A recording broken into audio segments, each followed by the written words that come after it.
Bienvenidos a Noticias UIA. Les saluda Andrés Matarrita. Vamos de inmediato a nuestras principales informaciones.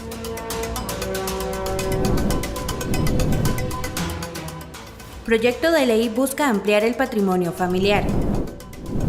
Luego de la sentencia de la Corte Interamericana de Derechos Humanos, el Tribunal Supremo de Elecciones tomó algunas decisiones para la comunidad LGBTI. Legisladores piden al presidente de la República pronunciarse ante la crisis política que vive Venezuela. La Selección Nacional de Fútbol se prepara para el enfrentamiento contra la escuadra de Serbia. Deportistas costarricenses destacan en el atletismo de marcha.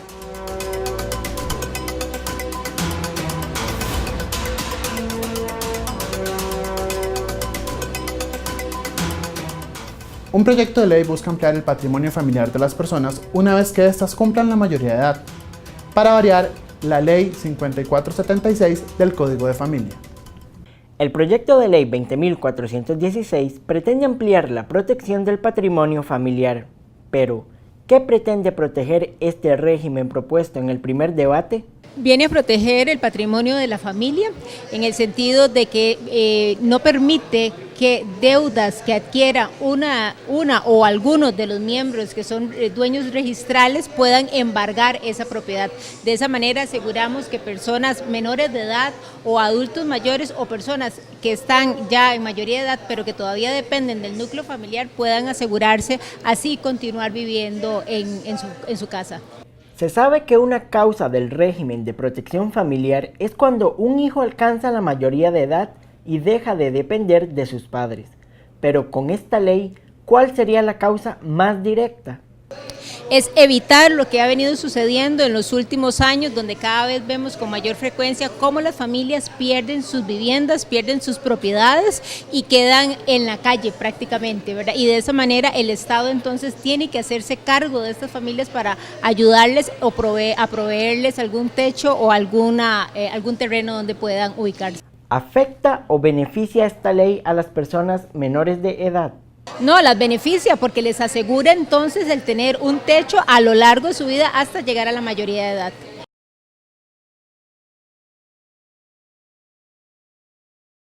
Bueno, ayer fue aprobada prácticamente por unanimidad en primer debate. Esperamos que haga el procedimiento normal que requiere aquí en la Asamblea Legislativa y yo le diría que muy pronto estaría ya lista para segundo debate porque es un proyecto en el que los diputados de las diferentes fracciones no tenemos ningún conflicto. Estamos totalmente de acuerdo que este proyecto de ley se apruebe a la brevedad. Esta es una nota de Martín Granados para Noticias UIA. El diputado José María Villalta presentó un proyecto sobre el régimen de interrelación familiar para así regular la visita de los padres. ¿No vive usted con sus hijos y tiene problemas para poder verlos? Muchas veces las razones de esto están ligadas a secuelas por el divorcio y demás. Los hijos son quienes quedan en el medio y quienes muchas veces enfrentan manipulación por parte de uno de sus dos padres. Esto provoca que no tengan el deseo de ver al padre con el que no viven. Entonces, ¿qué puede hacer al respecto si usted es ese padre? Desde la Asamblea Legislativa, a José María Villalta le parece que el derecho de visita no es algo que está muy regulado en nuestro país, por lo que para ello presentó el régimen de interrelación familiar. Bueno, también se conoce en nuestro país como el derecho de visita, ¿no? El derecho que tienen los familiares de un menor de edad a verlo, a visitarlo, a compartir tiempo con él, aunque viva con otro familiar, con el padre o con la madre, aunque en realidad es sobre todo un derecho de las personas menores de edad. Según el artículo 9 de la primera parte de la Convención sobre los Derechos del Niño, establece que los padres pueden mantener relaciones personales y contacto directo de modo regular, salvo si ello es contrario al interés superior del niño, por lo que básicamente se puede establecer como un derecho que todo menor de edad adquiere. Pero, ¿cómo se procede en caso de que sea el menor de edad quien se niega a ver a su padre sin intervención de nadie? Bueno, en materia de derecho de familia, el Código de la Niñez y la Adolescencia contempla esta posibilidad, también está previsto en la reforma. Se debe, sobre todo cuando son niños que ya pueden manifestar su opinión, su criterio, se debe tomar en cuenta estos casos y el juzgado de familia debe valorar. Como ya se mencionó anteriormente, lo que se busca es mantener el interés superior del niño. En estos casos también se puede buscar el criterio de algún especialista para tomar una decisión. Su finalidad más importante es que la limitación de visitas sea solamente en casos de que haya un riesgo o una amenaza. El Tribunal Supremo de Elecciones tomó algunas decisiones para la comunidad LGBTI. Javier Barrantes nos amplía esa información. En Costa Rica ya es un hecho el cambio de nombre en la cédula de identidad para las personas trans. Lo siguiente en la lista es el matrimonio igualitario y la eliminación de sexo en la cédula también. Desde el pasado 14 de mayo, el Tribunal Supremo de Elecciones tomó la decisión de permitirle a los ciudadanos que deseen cambiarse el nombre en la cédula hacerlo de manera libre. Esta medida beneficia principalmente a las personas trans. Asimismo, otra variación importante en el documento de identidad que afectaría a todos los costarricenses corresponde a la eliminación del indicativo de sexo. Este cambio será paulatino en las nuevas emisiones, mientras que el resto de cédulas que ya circulan permanecerán con la palabra hasta que expiren. Trabajamos con tarjetas preimpresas en las cuales la palabra sexo ya está impresa, de forma tal que para hacer un uso responsable de los recursos públicos, lo que haremos en una primera fase, mientras agotamos el stock de esas tarjetas, es eliminar la impresión de la F o la M según corresponda. Hay que recalcar que la eliminación de sexo en la cédula no es un cambio optativo. De igual forma, cuando nazca un bebé, se continuará registrando el sexo en instancias como hospitales, aunque en su cédula ya no aparecerá escrito. Y en cuanto a quienes opten por el cambio de nombre, los números de identificación tampoco cambiarán. Por tanto, cualquier registro penal que presente el individuo permanecerá intacto y a la orden judicial. Las bases de datos policiales, de seguridad, de incluso entidades privadas o bancarias, normalmente están ligadas a ese número único, de forma tal que aunque cambie el nombre, no va a cambiar ese número y se mantiene la seguridad. En cuanto a solicitudes por cambio de nombre, al 14 de mayo se contabilizaban 118, mientras que el 23 del mismo mes ya eran 125 solicitudes. Por su parte, el trámite de matrimonios igualitarios se mantiene tan solo en 8. El Tribunal Supremo de Elecciones fue claro en su posición de no considerar violatorio a los derechos de quienes están en contra de las decisiones tomadas, pues aseguran que dichas variaciones se apegan a una sentencia que tutela los derechos humanos. Hacemos la primera pausa, ya casi volvemos.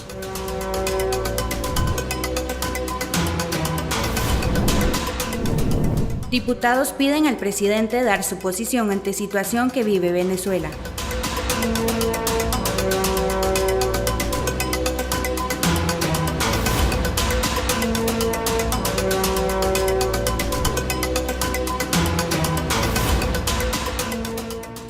Vos sabés lo que querés. Sabés que la vida se mueve muy rápido, que el éxito solo llega si lo tenés en tus planes y decidís trabajar por él. Querés aprender y demostrar lo que sabés. Por eso buscas gente inteligente, que esté cerca, que evolucione con vos y que haga del conocimiento tu mejor experiencia. Elegí solo lo mejor. Tu futuro es del tamaño que querás. UIA.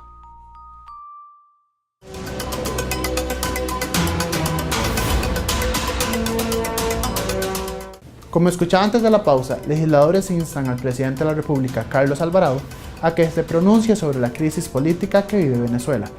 Glendy Pérez nos amplía la información. Hace aproximadamente una semana, camino a las elecciones presidenciales de Venezuela, la Asamblea Legislativa aprobó una moción que imponía al presidente Carlos Alvarado a establecer su posición gubernamental y establecer una estrategia política que considerara el caso de Venezuela. El único voto en contra, el diputado de Frente Amplio José María Villalta, nos expone su posición acerca del tema. Y mi posición es que en ese contexto, el gobierno de Costa Rica, siguiendo su tradición histórica, de promover el diálogo, la paz entre las naciones, la salida pacífica, concertada a los conflictos, debería ser eso, un promotor del diálogo y no echar más leña al fuego. Después de los resultados de las elecciones presidenciales de Venezuela, la Cancillería decidió desconocer la legitimidad de las mismas y el diputado de Frente Amplio también se manifestó al respecto. Me parece que es un error retirar a los embajadores o romper relaciones con este país porque eso inhabilita a Costa Rica como país mediador, como país negociador. En los años 70 del siglo pasado, cuando hubo un montón de dictaduras militares en América Latina, Costa Rica mantenía relaciones con ellos. La Cancillería admitió este lunes que Costa Rica retiró a su embajador de Caracas desde hace 3 años y no descarta medidas adicionales en el futuro.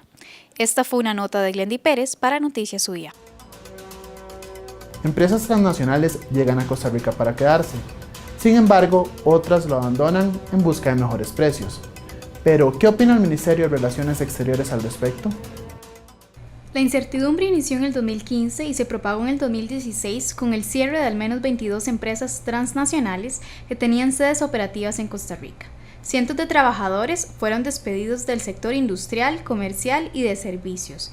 Estas compañías cerraban sus puertas en el país para abrir nuevas sedes en lugares donde la mano de obra y los impuestos fueran más baratos, como lo son El Salvador y Vietnam. Gracias al apoyo de la Coalición Costarricense de Iniciativas de Desarrollo CINDE, en el año 2017 se generaron 13.754 nuevos empleos en diferentes empresas transnacionales, las cuales vinieron a despejar el oscuro camino que tenía el país con respecto al crecimiento de la economía ligado a compañías externas. En lo que va del 2018, 9 empresas transnacionales han manifestado sus intenciones de contratar más de 3.000 personas.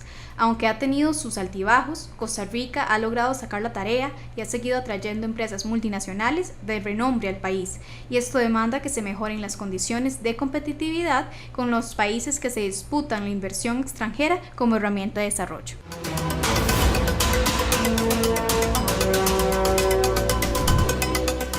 ¿Sabía usted que en Costa Rica existe una institución que se encarga de velar por los decomisos que realiza la policía? En la siguiente nota le ampliamos la información. La Ley 8204, aprobada en el año 2002, permitió la creación del Instituto Costarricense sobre Drogas, con el propósito de que funja como un órgano encargado de velar por los decomisos que realizan las diferentes fuerzas policiales del país. No obstante, ¿qué es el ICD? El ICD, que es como una secretaría técnica de un consejo directivo que lo conforma el fiscal general, el director del OIJ, el ministro de Seguridad Pública, la ministra o ministro de Salud, la ministra o ministro de Justicia, la ministra o ministro de Educación, el ministro o viceministro de la Presidencia, que es el que preside el consejo, para generar toda la formulación de políticas y proyectos y programas que vayan a la prevención del consumo de drogas, pero también a la atención de la parte de delitos, lavado de dinero y el control de los componentes o para la producción de medicamentos o los medicamentos que se mantengan en los canales lícitos y no se desvíen.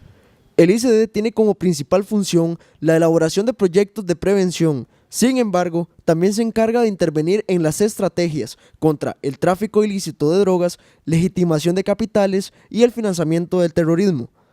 Una vez que los objetos confiscados ingresan en la institución, estos conllevan un proceso para la adjudicación de los bienes decomisados a nombre del Estado, los cuales son los siguientes.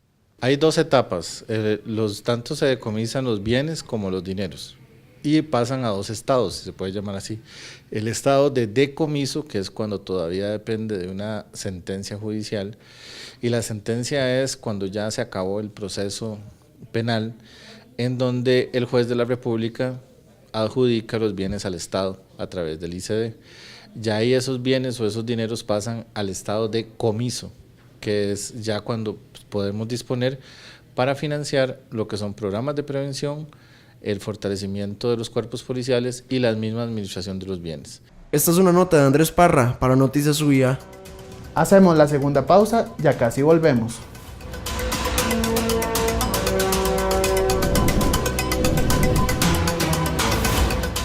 Al volver, la Selección Nacional de Fútbol se enfrentará ante la escuadra de Serbia.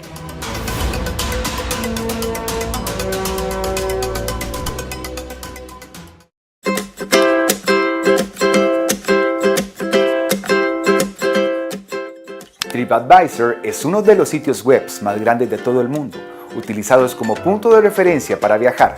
Según esta agencia, Costa Rica ocupó la posición número 15 en la lista de las 25 playas más populares de todo el 2016 con Manuel Antonio.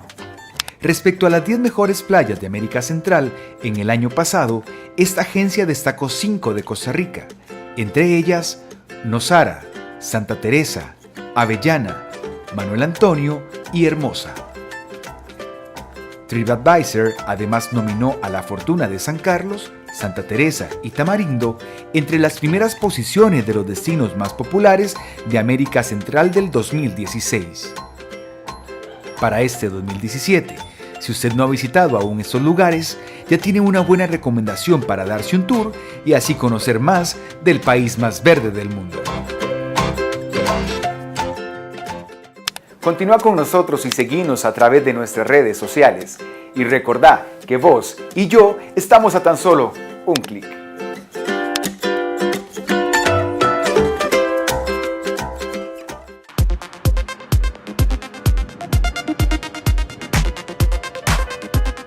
La selección nacional de Serbia será rival del conjunto patrio en el Mundial de Rusia. Leo Richter nos informa. Serbia, uno de los rivales de la Sele, no es muy conocido en nuestro país. Sin embargo, por medio de este video, usted conocerá un poco acerca de esta nación, así como sobre su selección nacional. Serbia es un país ubicado en Europa. Formaba parte de la extinta Yugoslavia. Su capital es Belgrado, mientras que la población es cerca de 7,1 millones de personas. En el 2006 se independizaron de Montenegro. Desde ese momento pasó simplemente a llamarse Selección de Fútbol de Serbia, quienes clasificaron a su primer mundial como un país independiente, en Sudáfrica 2010, ubicados en el grupo D junto a Alemania, Ghana y Australia, arrojando los siguientes resultados.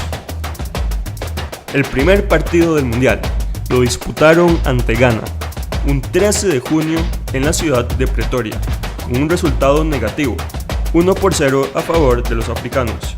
El siguiente encuentro, sin duda, fue una gran sorpresa, ya que se enfrentaban a los favoritos del grupo, Alemania. El encuentro se realizó en Puerto Elizabeth, con saldo sorpresivo de 1-0 a favor de Serbia. El último encuentro definía si podían pasar a la siguiente fase. El 23 de junio se enfrentaron a Australia. El encuentro lo ganó el país oceánico 2-1, enterrando las aspiraciones de ambos equipos por avanzar de ronda. Esto debido al resultado del otro compromiso. De esta forma, Alemania y Ghana avanzaron de ronda, mientras que Australia quedó tercera y la selección de Serbia quedó última con 3 puntos y una victoria sorpresiva que no sirvió para nada. Ya para este mundial, Serbia se presentó desde el inicio como un fuerte candidato en un grupo donde había varios serios pretendientes para llegar a Rusia. Compartieron grupo con Irlanda, Moldavia, Austria, Gales y Georgia. Al final de la eliminatoria, Serbia quedó primera con 21 puntos. Esto tras haber ganado 6 encuentros, 3 empates y una sola derrota. El goleador del equipo durante la eliminatoria fue la figura en ataque Aleksandar Mitrovic con 6 goles tras 10 juegos disputados. Su entrenador en la actualidad es Slavoljub Muslin, mientras que su capitán y principal figura es Branislav Ivanovic, quien fue ese jugador del Chelsea y actualmente juega para el Zenit de Rusia. Noelia Vargas y Alan Segura son representantes de Costa Rica en marcha atlética. Conozcamos más de ellos en la siguiente nota. La atleta tica Noelia Vargas a comienzos de mayo quedó en 7º lugar del Mundial de Marcha. A pesar de ser una disciplina con poca difusión en medios, dice sentirse atraída por ella desde pequeña. Desde que soy muy pequeña conozco la disciplina y siempre los eventos del atletismo es el evento que más me gustó. Siempre pedí que me entrenara en ese evento, pero mi entrenadora, que es mi mamá también, decidió, me permitió entrenar el evento hasta los 13 años. Otro con grandes logros en esta rama es Alan Segura, abanderado por Costa Rica en las Olimpiadas de Beijing 2008, quien también comenta cómo se vio fascinado por este deporte. El gusto de la marcha nació hace 21 años, previo a los Juegos Olímpicos de Atlanta 96. En esa época tenía 16 años y tuve el placer de ver la competencia y en el año siguiente me meto al equipo de atletismo Desamparados y precisamente el profesor enseñaba marcha. Y acerca de los retos para que los jóvenes se sumen a la marcha ante la falta de reconocimiento, opinan. Tienen poca información, a cambio si dan un seguimiento, por ejemplo, de que si hubiera un programa o las mismas federaciones incluyeran programas de desarrollo de diferentes disciplinas a lo largo del país, también sería algo importante. O sea, es un grupo de personas que se podrían ayudar, organizaciones, ya sean federaciones, ICODER, Comité Olímpico y la prensa también. Dar buen rendimiento y enseñarle a los atletas que sí se puede y comprometernos con eso, en darle promoción. Si voy a los mundiales los jóvenes van a ver que se puede llegar a un mundial, ya sea en marcha o en cualquier otro.